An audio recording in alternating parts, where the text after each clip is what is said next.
Okay, take it away, Ken. Okay, thank you for having me back again. And this is part 2 of the if I tell you I'd have to kill you presentation. Part 1 we showed a couple of months ago, and it involved the reasons why and who and what was involved with counterfeit espionage currency during World War II.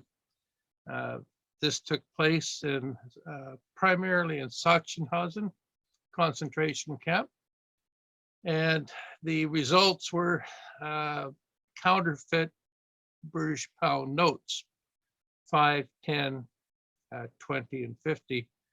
And these were very, very well done. And I won't go into the differences between them and so on, but that'll be available by going on to the British Empire Study Group site and taking a look at that. But it ended with the the usages for these counterfeit notes. They had varied uses. One was being able to finance the war effort, and a rather strange one was they used them for paying off their spies and secret agents. They actually had other uses that will be brought to light in today's presentation as well. Today, we're going to concentrate on the espionage and propaganda stamps. And a good example are these two, or the example you see on the screen. These were produced by the SOE, and it was the organization of the Allies, primarily in England, a Special Operations Executive, it's called, and they were tasked with doing all sorts of clandestine black arts type of propaganda things, and some of them were stamps. And you see on the right the SOE counterfeit. It looks very, very much like the genuine stamp on the left, but you'll notice that underneath the eye, the right eye as we look at it, there is a little white mark. That's the main distinguishing mark between the counterfeit and the genuine. The reason for these counterfeits were primarily to have correspondence facilitated between agents in the occupied countries. In the example that it's on the screen, if a resistance leader received a letter that would be probably in code and saying, Jacques, meet us under the bridge at 12 o'clock midnight and bring your dynamite, etc., all in code, Jacques would wonder whether it was a Gestapo trap. And but if you looked at the letter and it contained the SOE counterfeit, which he would recognize that little mark underneath the eye, he would know that it was a legitimate letter from somebody else in the resistance. But if it did not have that, he would probably take the letter down to the local Gestapo and say, look, I received this strange letter. I don't know what it means. Maybe you could investigate and I'll just turn it over to you. And throughout the war, the Gestapo never caught on to this thing. So there is a very useful, use for these counterfeits. They produce counterfeits for inside Germany as well. Pardon me. And these were to be used by their agents, resistance people within Germany. And for two reasons primarily. They also were worried about their agents using these. They had a lot of propaganda leaflets to put into the mail. They didn't want to bring attention to themselves, because if they went into the local post office and asked for 1,000 stamps, that would have brought attention to to them from the Gestapo, and they might be investigated. The second reason is they didn't want to help finance the war economy of Germany. So if they're going to do any correspondence at all, it would be in this manner here. And they were designed by the master forger. His name was Armin Hall. Very, very well printed. They were printed by Waterloo and Sons, London, who was the British security printers. And who better than the British security printers to produce excellent counterfeits? And here's an example of what they would look for. Just above the eyebrow, there's a white area in the counterfeit on the right, and to the left of the nose, some more white areas. And that's all that would be distinguished between the counterfeit and the genuine.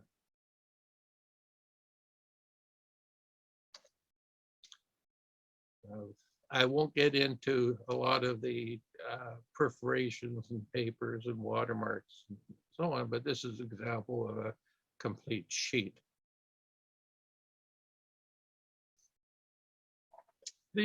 Along with the British-made items, there were also counterfeits made by the Office of Strategic Service, and they produced these counterfeits here. It says in Bern, Switzerland, which has been discounted now. They were produced in Rome, and they were used for the same purpose of mailing envelopes and newspapers dropped out of bombers as they flew over Germany. It was called Operation Cornflakes because these counterfeits used on clandestine newspapers would be opened up, and they thought that they would be, the German folks would be reading the newspapers along with their breakfast. And so somebody came up with Operation Cornflakes.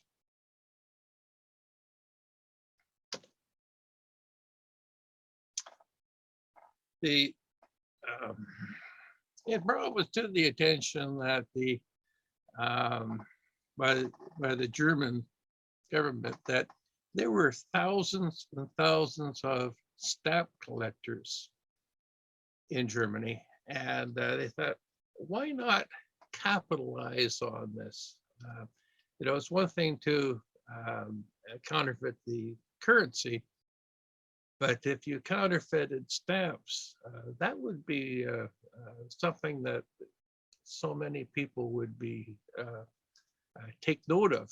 So the idea was to expand the counterfeit operation from the British pounds and include stamps. And an example of how stamp collecting was popular among Germany at the time. And they thought, well, if we could bring their suspicions of the Jewish and Russian connection together to the British, that would be excellent, they thought. And they wanted to embarrass England in the eyes of the world. There was some other reasons for doing it too, and the British made a parody of the Hitler stamp, which is at the bottom, genuine one, and they put Himmler on it. And the rules that were that no living German could be on a postage stamp other than Hitler himself.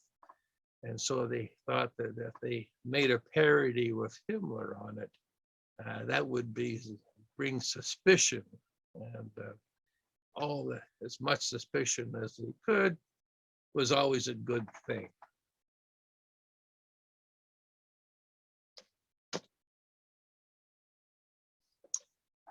And again, September, who was in charge of this thing here, we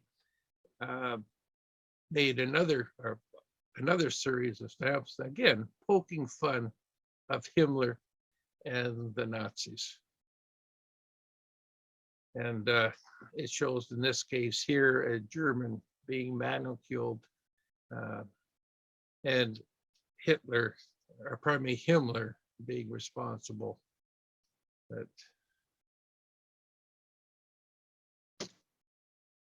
these messages were fairly settled and not always successful. This one here is Himmler has got a revolver in his hand as he asked for donations, and so like you had no choice. Again, the subtleness was sometimes a little bit too subtle. In this parody here of Dr. Frank, he was the administrator of the general government of occupied Poland. He was a nasty person, and he bragged that in the forests of Poland there was not enough trees to hold the notices of the deaths of citizens that he had ordered executed. And so again, they put Frank on a stamp with the idea that Hitler would be quite upset with it, suspicious about Frank's intentions, anything to provide some discord amongst the high-ranking Nazis. In this case here, it took a parody of that was showing General Wittelsbach, who was arrested for what he was one of the people who tried to bomb Hitler with a bunch of others, and they were caught, and he had a rather vicious death, and he was put on this stamp here. One of the rather macabre ones was at the OSS again. Besides the regular 12-inch stamp, they also changed his figure, or changed his portrait to include the skull, and changed the wording to Fuchsreich, which means the right shot to hell. This was also produced, it says on the text here, produced in Switzerland, but it was actually produced in Rome by the OSS.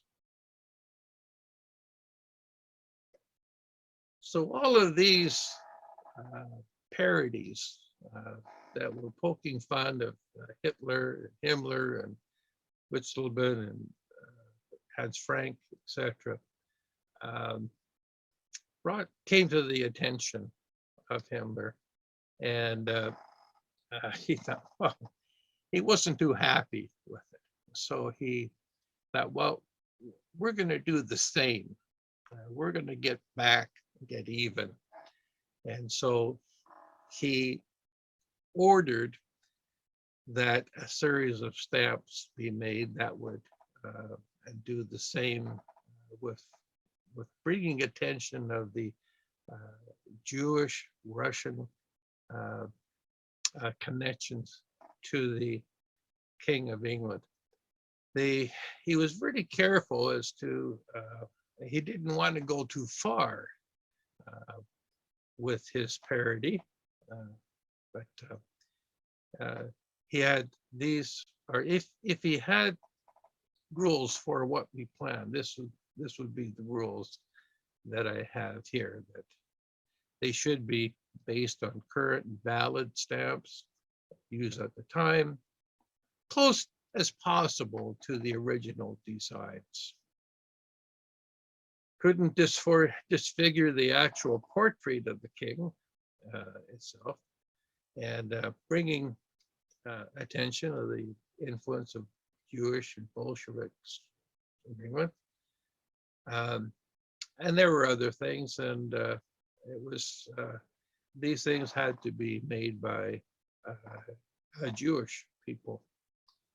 And so he looked for a way of doing it, and he came to the realization that at Sachsenhausen concentration camp, the folks, there was a group there that were busy counterfeiting British pound notes. And he thought, why not have these same people produce the stamps for him? So a room was set aside in Sachsenhausen, and there were some people directed to concentrate on the production of these stamps. Some of the people involved, well, there was Solomon Smirnov, who was at the time a career criminal. He was involved with producing the currencies, and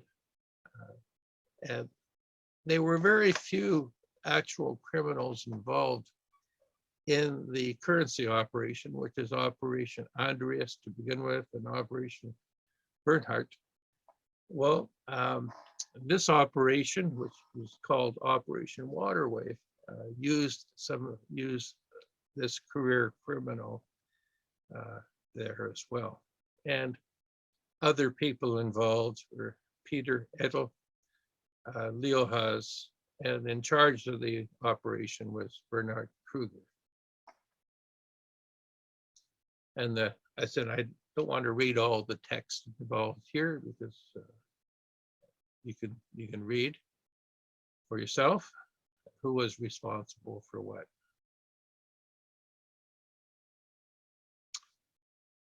Okay, the comparison of the genuine with the parodies, very subtle. And again, as I said before, sometimes the parodies were too subtle, that people didn't notice the changes being made. And this here, you can see where above the crown, there's the Star of David, and in the thistle and the rose, the hammer and sickle, Star of David, the three princes got the sickle. So again, symbols of the Bolsheviks and Jewish, a conspiracy that he tried to put forth. But all in all, very good counterfeits. These people were experts at it. So the parodies are the counterfeits on the left and the genuine on the right.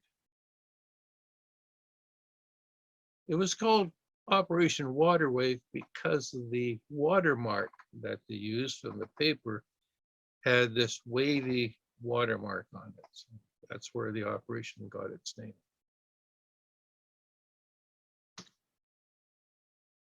Some of the parodies had a special cancellation on them as well.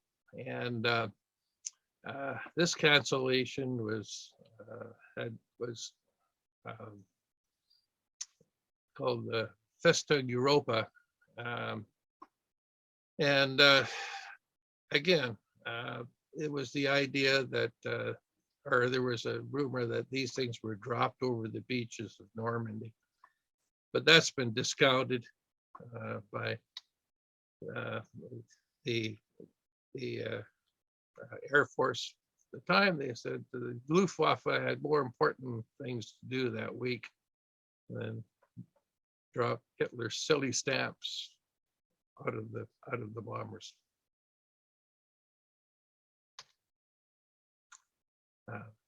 There's a whole series of stamps that have been overpainted. They call it the liquidation of the empire, intended to bring attention to the British possessions in which military bases were established by the U.S.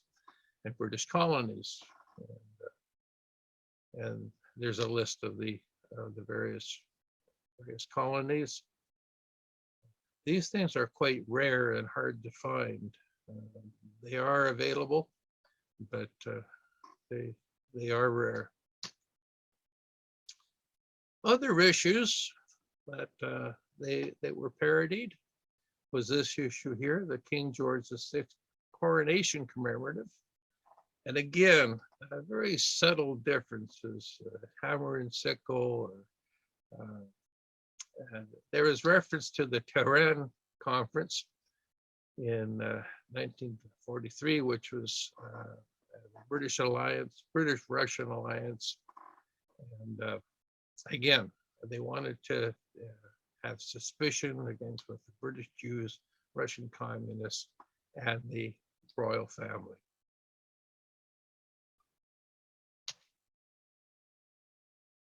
Another one for King George V, Silver Jubilee.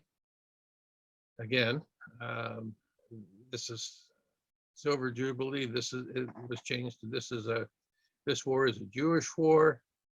Again, suspicion, suspicion, suspicion is what they wanted.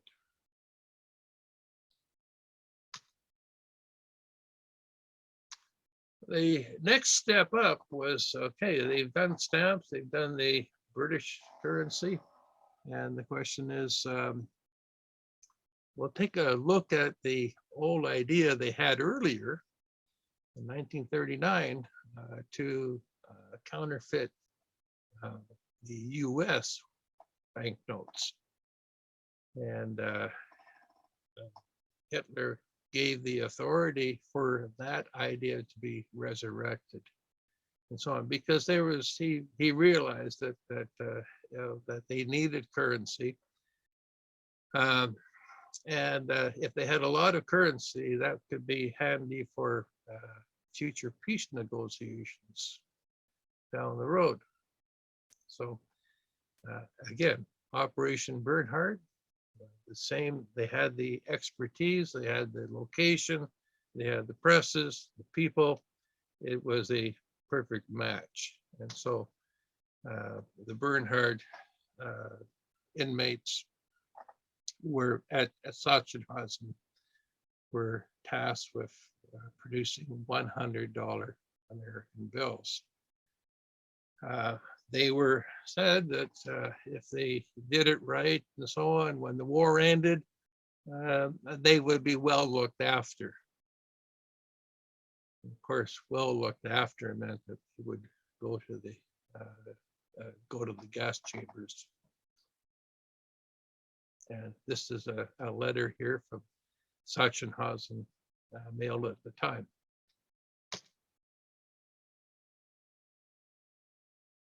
And I don't have a copy of the $100 bills.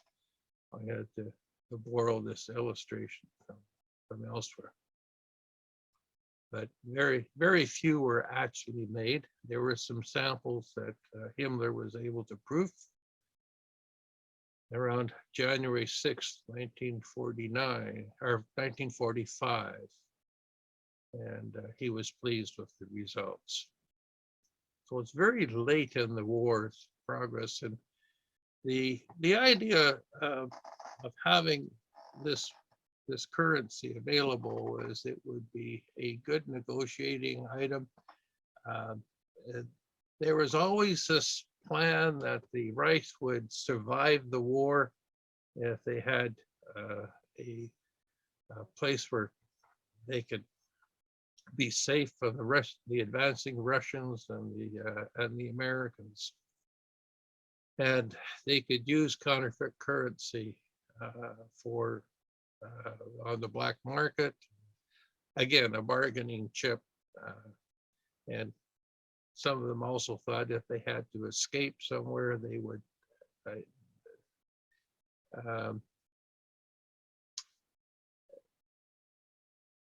bunch of counterfeit British or $100 bills would be kind of useful for financing any escape thing as well. Yep. Perfect. Okay. Now, in December, the location for this operation had was in this area here, it's Tronsee in Austria. It was a southern area and a little safer from the advancing Russians. And Russians on the East Front and the Americans and Allies, Canadians, British on the Western Front. And so they thought they would have an Alpine bastion in this area that you see on the postcard. And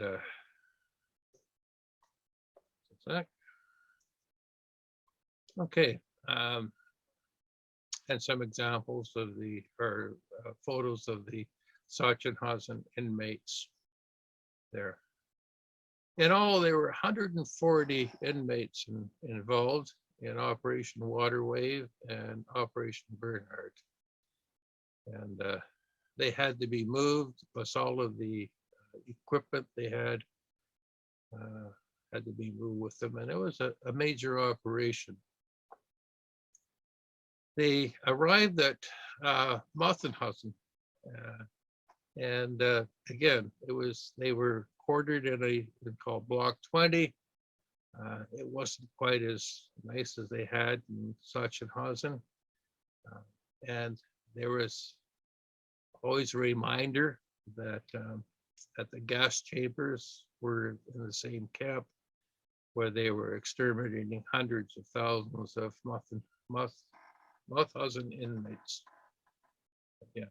But they were tasked with a very important job of producing the $100 bills. So they had to, it had to be kept alive for that operation.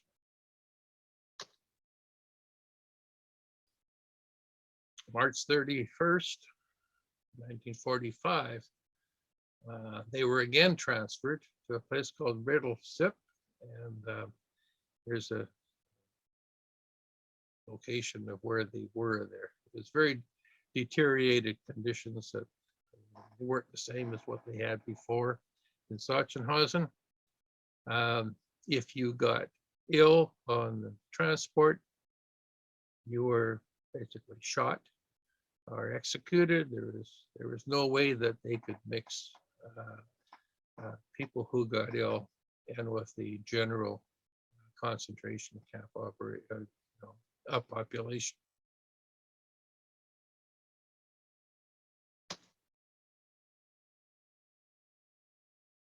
From there, they went to Ebensee. And again, the orders were that when they arrived at Ebensee, everyone would be executed. And so they had, on May 2nd and 3rd, they had trucks that were carrying the counterfeits and also prisoners to Ebensee, dodging the American patrols, dodging the Russians, and some of the cargo it didn't make it. It was dumped into the nearby lake. And in the waters of Triplet Sea were very deep and ideal for disposing of some of the evidence. They thought that if they dumped the bills and other materials into the lake, that they could come back for it at a later date. But a very deep lake, you can see by the slope of the mountains around it. It was quite a task. Some of them didn't make it there. They were dropped in the river en route. The river ends at night, and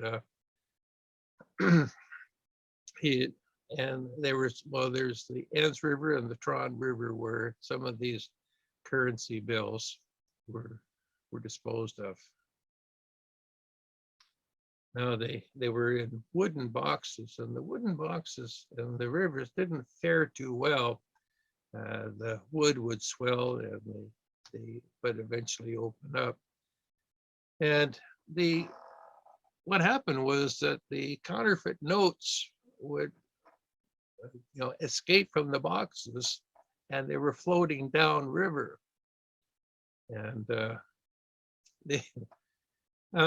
so the people would be, who lived around the area, would be collecting these, these British currency notes, and you would think that they would be using them for money, but the problem is, you could have all the money in the world, you couldn't buy anything. There was inflation that was so rapid. So what they were using the notes for was for toilet paper. It was handy, just the right texture. A lot of confusion. Again, they were on their route to Ebensee, where the orders were to execute everyone involved. And what happened was some of the transport trucks broke down. It was a long journey, and the person who was receiving them said, well, we can't execute them in bits and pieces. We have to execute these people all at once. And so as a result, no particular person was singled out for execution by the time that the Americans arrived. It was what happened was the scouts for the U.S. General Patton's 3rd Cavalry Reconnaissance Squadron were the first to enter the camp gates.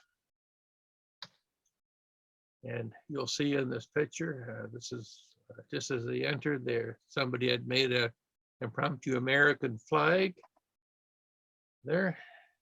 And as the Americans liberated the concentration camp. Not all of the prisoners survived. Some of them who were at KZ Sachsenhausen didn't come out. This is the gates of Sachsenhausen. Some of the people who died in the Operation Bernhardt and Water Wave are listed there.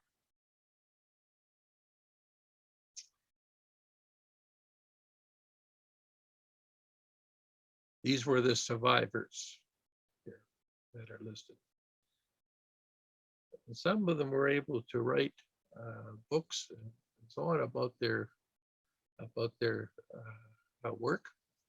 Solomon Smirnov wrote a book on it.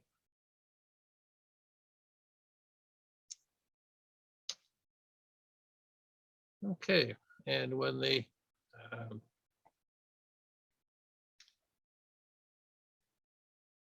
then there was rumors that these counterfeit currencies, notes, and other record things like jewels, gold bars, Nazi records were buried deep in the lake, and the Americans got wind of it. As they interviewed survivors and Germans, and the story goes on until 1959. There was a diving team sponsored by Stern Magazine. They received a permit from the Austrian government to conduct a salvage operation. And what you see here is some of the results. It's boxes and boxes of counterfeit notes being retrieved.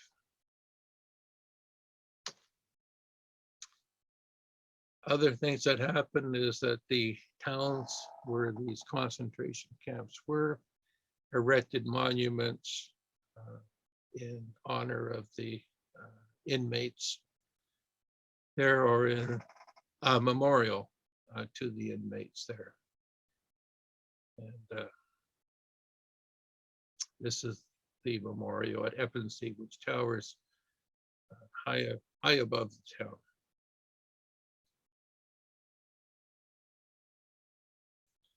And other memorials and special stamps and special envelopes used to commemorate the concentration camp prisoners. This is Oranienburg, which is the one where the Operation Bernhard first began, just outside of Berlin. It was a part of the Sachsenhausen concentration camp.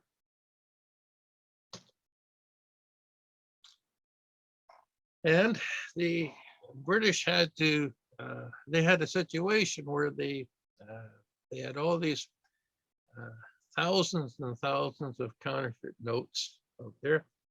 And they wanted to keep that fact a secret, because if it got out that these counterfeit notes were floating around the world, they would destroy the British economy.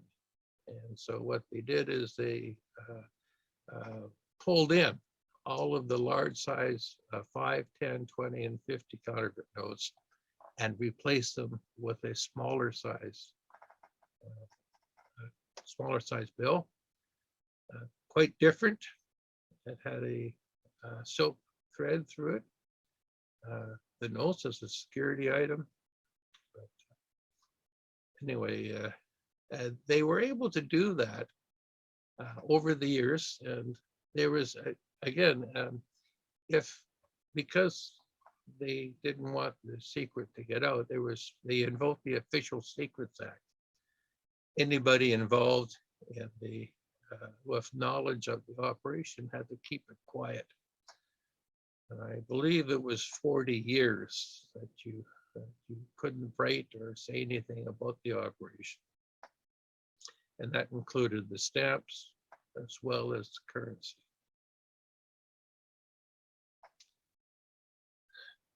Another thing at the end of the war was, of course, the Nuremberg trials.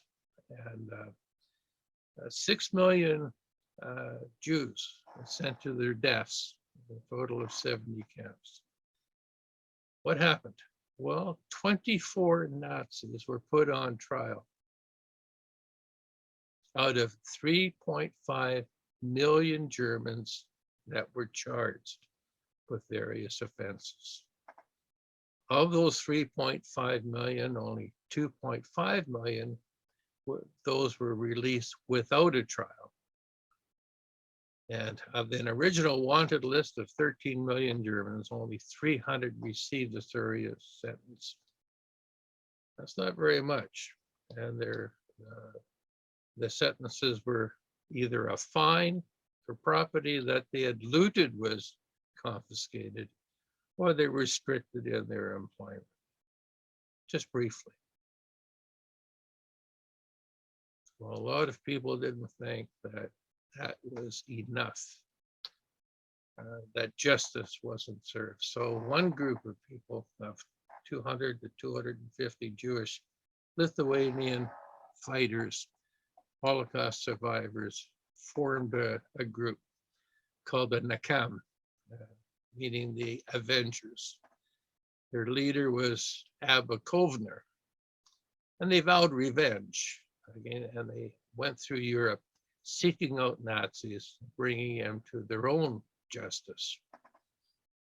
They were quickly put on trial and executed. They even went as far as Winnipeg, where they found a person there as well, and they executed him as well.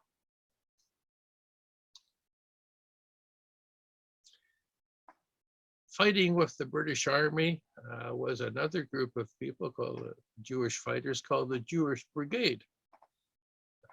They were a very formidable fighting force, and they again stayed together at the end of the war and were hunting for SS criminals. to extract revenge. And this is an example of a letter mailed by a person in the Jewish Brigade to somebody in Palestine in 1945.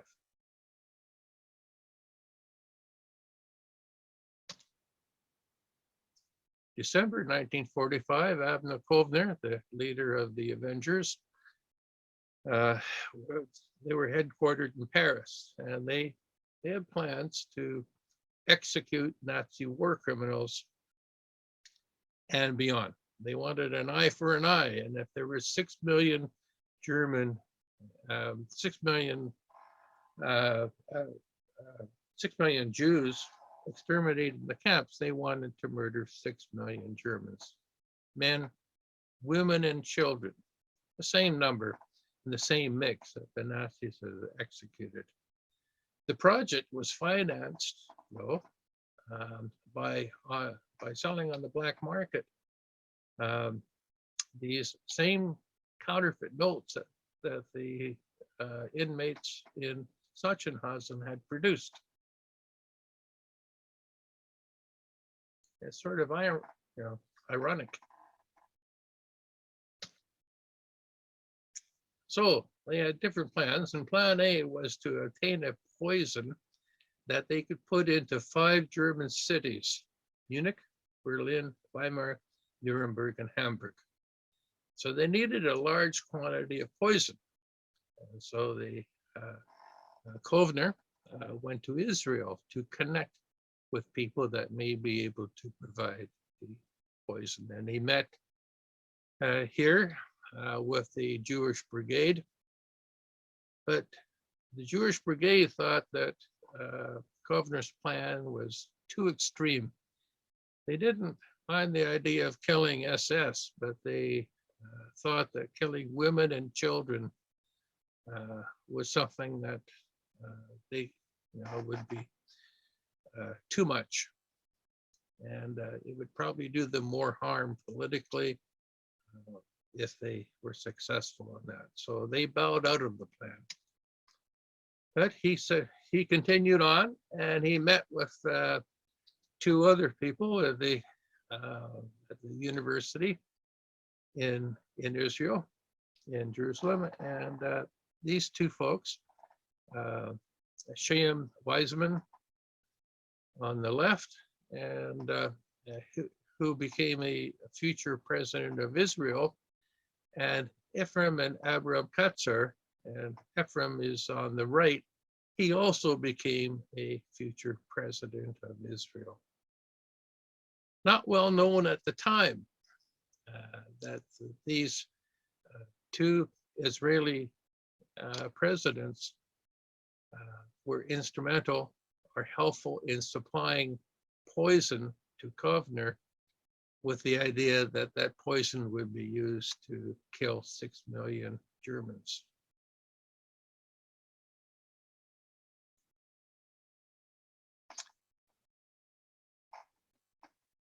So they were successful from these 2 chemists at the University of Jerusalem.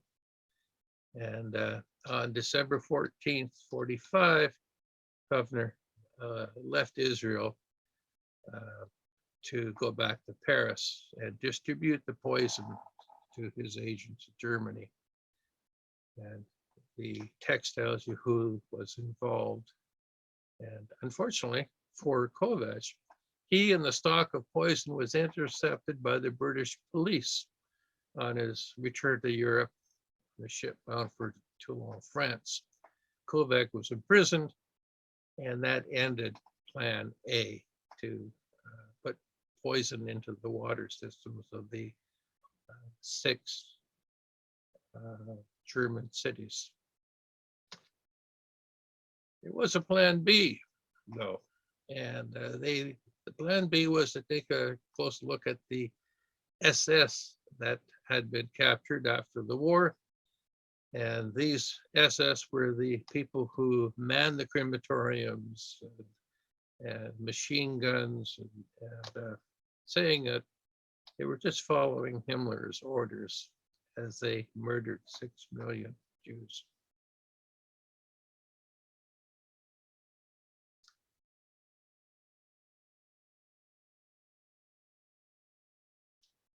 So there were lots of SS that were captured. They actually tore the SS symbols from their uniforms because they didn't want to be identified as SS, because some of them were murdered by their former prisoners. Others were murdered by Allied soldiers, and if they were known to be SS. But they were marched to two concentration camps that were used for housing Russians and other Jewish people during the war. One was Dachau near Munich, and the other Stalag 13D near Nuremberg. And as a young lad, I had the opportunity to visit Dachau, and it left a lasting impression, seeing the mass graves of thousands and thousands and thousands of people in the ovens. So and those things are still there.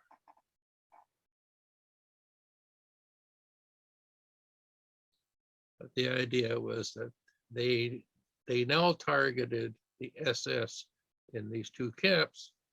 They wanted to murder as many of them as they could. And how they planned to do that was they thought that they could infiltrate the food supply. Each camp had local bakeries, and the idea was to get arsenic. They still had some of the shipment there, and that they obtained in Paris, using the British pound notes as currency to obtain it. And they were able to get some of this arsenic near Dachau to the bakery.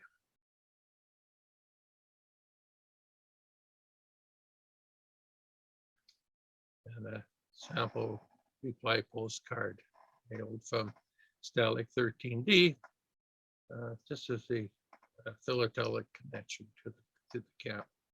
There were 15,000 SS interned at the camp. And the bakery. Well, the Avenger agents were able to get in, and 3,000 loaves of bread were coated with a mixture of glue and arsenic. They had enough poison there to kill tens of thousands. It's not known how many SS died. It is reported that 2,238 became violently ill.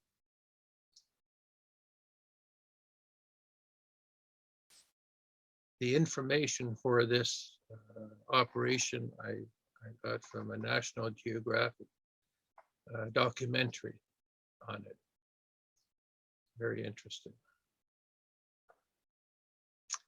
The question we have is, what do we learn from all this? And it was, as a student of history, and I studied Germany in 1930s, the political system and what happened. I worry about the polarization, the tribalism that takes over just everyday people. And it is a worrisome situation today, because we need to look back at what happened from 1939 to 1946. What happened on both sides, the Allies and the Axis, when extremism takes over democracy. Anyway, that is my talk. I thank everybody for attending, and feel free to ask as many questions as you want. And there's some contact information. I'll leave it up for a minute if you wish to contact me. And if you're interested in forgeries per se, there's a Facebook page called Ken Pugh Stamp Forgeries. You're welcome to join. It's a free group, and but there's a phone number. There's also email that if you have questions that aren't answered in the question and answer, feel free to contact me. And I thank Joan and for all the work she's done here.